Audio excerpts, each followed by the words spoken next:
Hello everybody, welcome to the Empressive channel. There are a few topics I want to get into in this video. First, starting with Doja Cat. Now, Doja recently got under fire after she posted a photo of herself wearing a t-shirt of a man named Sam Hyde, who is known for being a neo-Nazi troll. I can't say the word, but y'all get it. He incorporates a lot of offensive rants in his comedy routine that has offended groups like the Jewish community, the Black community, and even the LGBTQ community.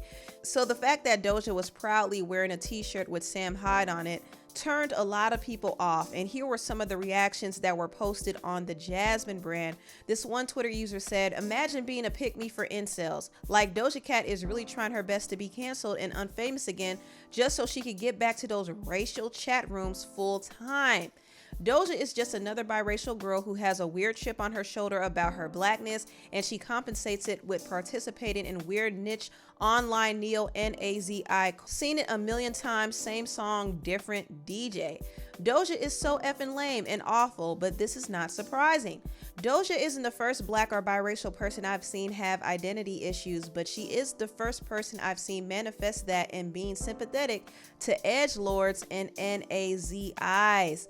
And there were a lot more reactions. I'm not going to read them all, but Doja got a lot of backlash to the point that she had to crop out the picture of her wearing a t-shirt, and she put a bunch of eye roll emojis in her caption. So she was annoyed that people were calling her out. And honestly, I don't know what to say about Doja anymore.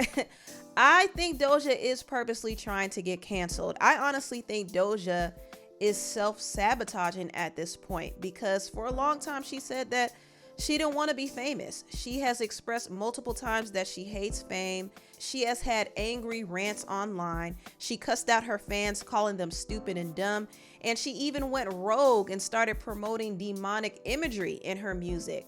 Lately, her antics have been turning a lot of people off, and I honestly think that she's purposely doing all of this to not only alienate some of the people in her fan base, but to also cancel herself out of the industry.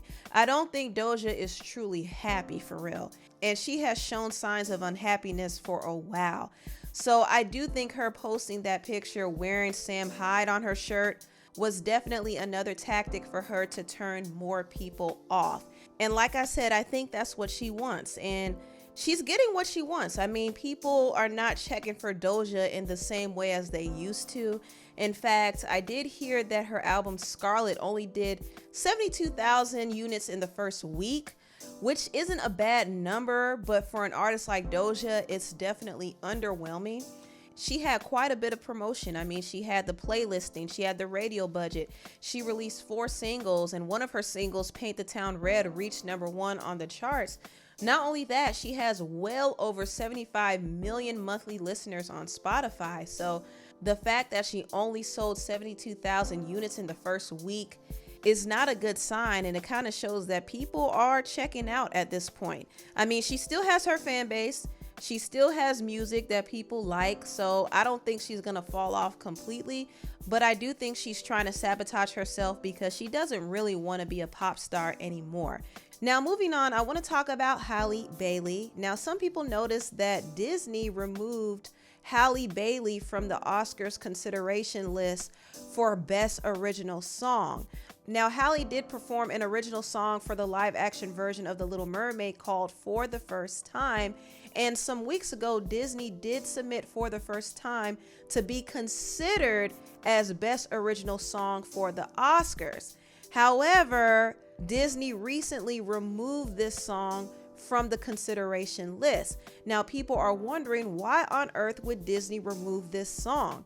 Halle would have had a very high chance of being nominated. Even if she didn't win, she definitely would have been nominated because The Little Mermaid was one of the highest grossing music-based films of the summer. So that nomination would have definitely been secured. But some people speculate that she probably wasn't nominated because she allegedly is pregnant. And her being pregnant is not necessarily the issue. It's more so the timing. If she's going to be nominated for an Oscar, she absolutely has to show up and perform. But the problem is she might not be able to. She might be in labor for all we know. So I think this might possibly be the reason why her song is not up for consideration anymore, but Disney is still submitting her name for Best Actress, so hopefully she is recognized, because I thought she did a great job in the live action version of The Little Mermaid. But the Best Actress category is such a tough category and it's highly competitive, so I don't know if she will be acknowledged, but she definitely had a better chance of being acknowledged for Best Original Song. And it's unfortunate that she lost the opportunity to be nominated. And it's all because she is pregnant with DDG's baby, allegedly. And nothing is wrong with her being pregnant. Let me just say that. If she's pregnant, congratulations. I'm happy for her. I wish her the best. But the timing of it all is definitely critical here.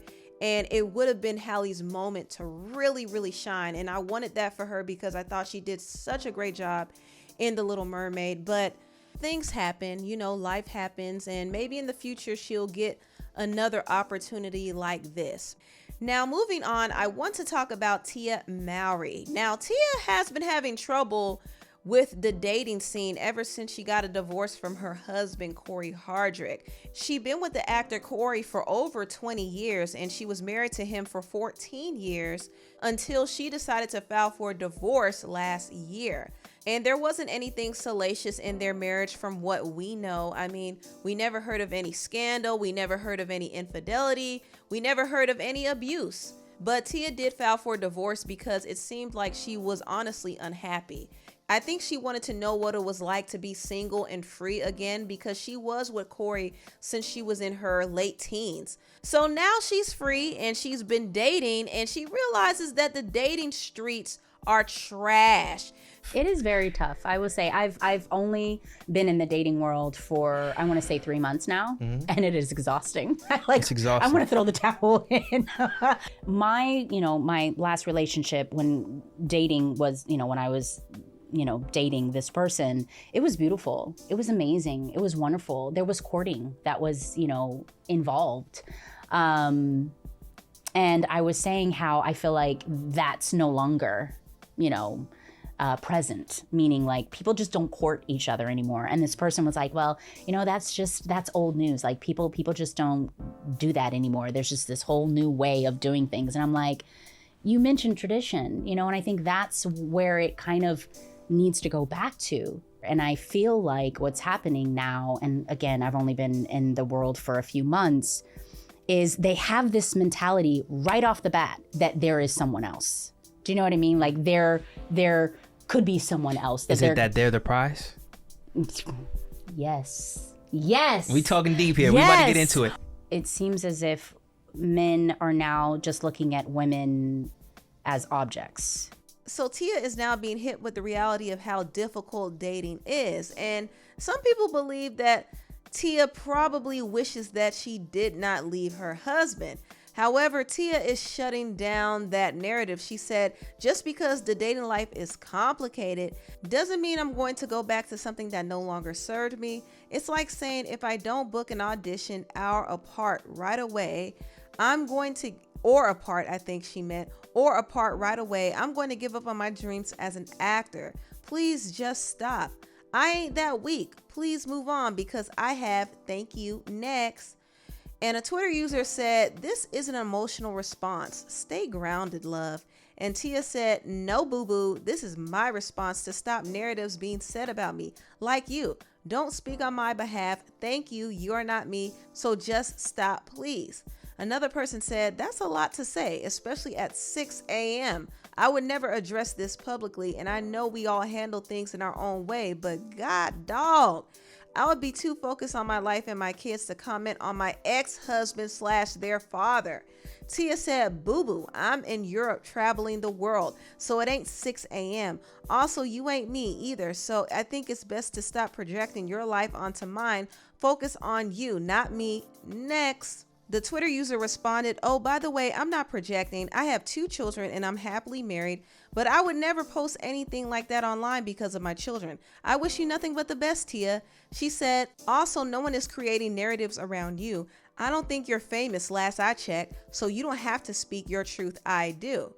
She said, well, if you feel the need to talk your truth, do what you need to do, but you can't expect everyone to applaud and agree with you or your post, fan or not. At the end of the day, I'm still a fan and always will be. You are a freaking icon. My apologies for offending you. Tia said, not tweeting for your applause, boo, tweeting for me. Thank you. And Tia went on to say, I'm no longer allowing the lies and blogs creating false information. I create the narrative, not you for clickbait. If you don't hear from me, it's all lies. So based off of reading these tweets, I could tell that Tia sounds a bit irritated and triggered. I think she's more so irritated about how people are reacting to her opening up about her love life post-divorce. I don't know, but maybe she was expecting people to be a lot more supportive and understanding, but a lot of people are kind of telling her to shut up. People are telling her to stop talking about her divorce and her ex-husband Corey, because Corey has not said one word about her. And also they're telling her to stop complaining about the dating life because this is the life that she chose. So I think Tia doesn't really like the response that she's getting.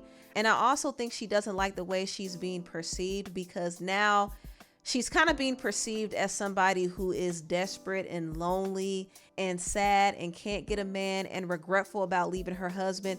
That is kind of how she is being perceived now by some people. And more than likely, the opposite is true. She's probably the happiest that she has ever been in her life. But I will say Tia has to be a bit more conscious about what she reveals, because when she does these interviews talking about her divorce and making TikTok videos talking about how much of a drag her love life is, it's going to give people more room to create these narratives. I mean, not too long ago, she posted a TikTok video about how difficult her dating life is now. And in her caption, she mentioned being ghosted and loved bombed and even dating emotionally unavailable men. I mean, she's been going through it.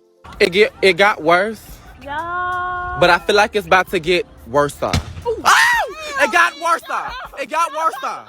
People can look at this and believe that she's miserable now that she's no longer with her husband, but Tia is saying that this is not the case. So I don't think Tia is really unhappy, but I do think Tia kind of reveals a bit too much about her life post-divorce.